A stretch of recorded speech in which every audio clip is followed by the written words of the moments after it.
Hey guys, what's up? It's Slow and Rusty here, doing a quick Mazda 323 video again. Seems like I've been uploading lots of 323 videos as of late. Specifically 323 B6T BF chassis videos. This is just one of those chassis and cars that I just absolutely love. I own a bunch of other cars, but man, my heart's really into these cars. They're so cool. As a good friend Clay, a good friend of mine Clay said, he goes, man, Yasin, he goes, either you get these cars or you don't get these cars. So I guess I get these cars because the GTX with the yellow stripe that you see to the left of my red four-door GT is a car I just recently acquired. It's something that I got, a car that I got out of Seattle. It's been here a couple of weeks now. I thought it'd be cool to kind of shoot a quick video of it. And just got home from work. And I said, pull up the GT, my four-door GT next to it, a car that I've had for, oh boy. I keep going back and thinking about that. I guess I got it in 2003, so it's 14 years, going on 15 soon. But I guess I really wanted to show the difference in paint and what happens when you don't take care of the paint on an older car, what can happen. So my red four-door GT to the right is a car that has been skiing with me, been around the country with me. I lived in Colorado with it where I bought it. Now it's here in Houston, Texas with me.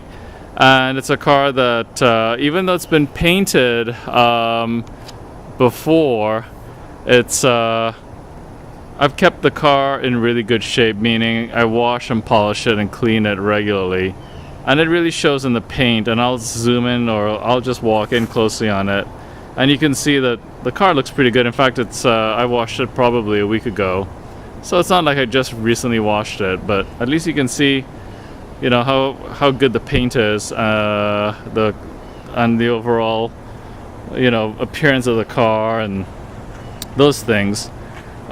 This video actually will succeed the one that I did previously, and you can see in the back here I actually finally got a European Japanese spec bumper, which was 10 plus years of searching before I found it. This one that I got was in rough shape when I got it. Came from Europe, from Peter. But I was very grateful to at least get it, and it went through a ton of restoration work to make it look the way it does. I mean, there's a ton of hours in plastic welding and refinishing and repainting and redoing and repainting and so on, just to make it look the way it is. And then I powder coated the brackets because they were a little rusty. But it really makes it really kind of finishes off the rear end treatment of the car and gets rid of this massive diving board US bumpers, which you will see over here on the GTX. I mean, look how this thing sticks out, right? Huge.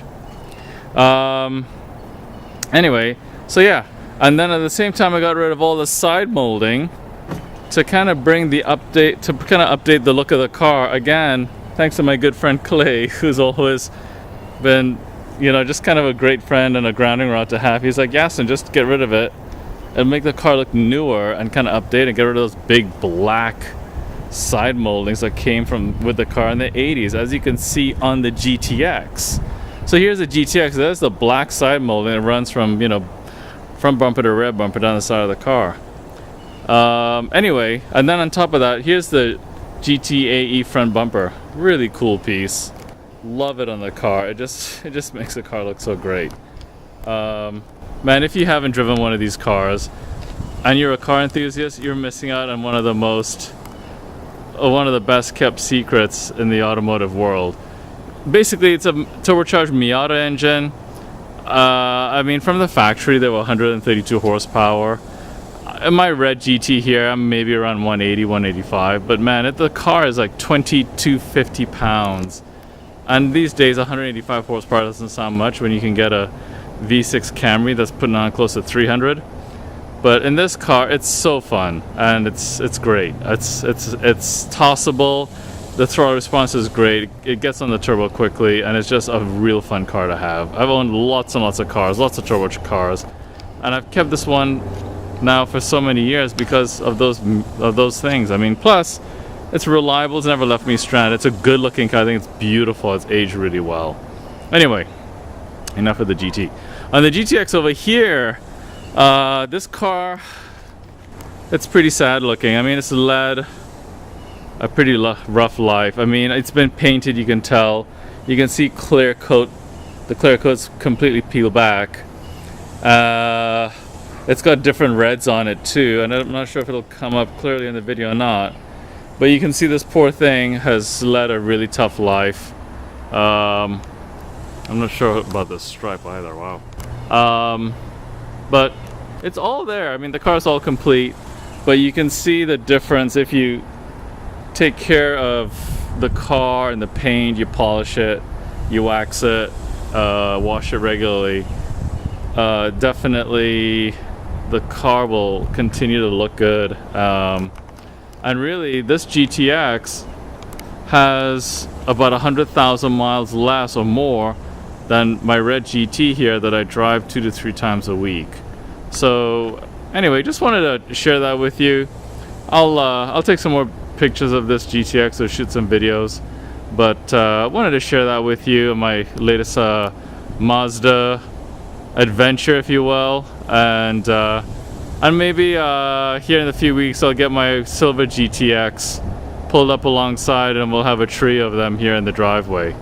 So hope you enjoy this, and you know, feel free to subscribe and like the video, give me comments. I'm a huge fan of these cars. I love them. I mean, they're so fantastic. I wish Mazda still made these cars like similar to this and continue to evolve the model, but it is what it is. Anyway, take care. Bye bye.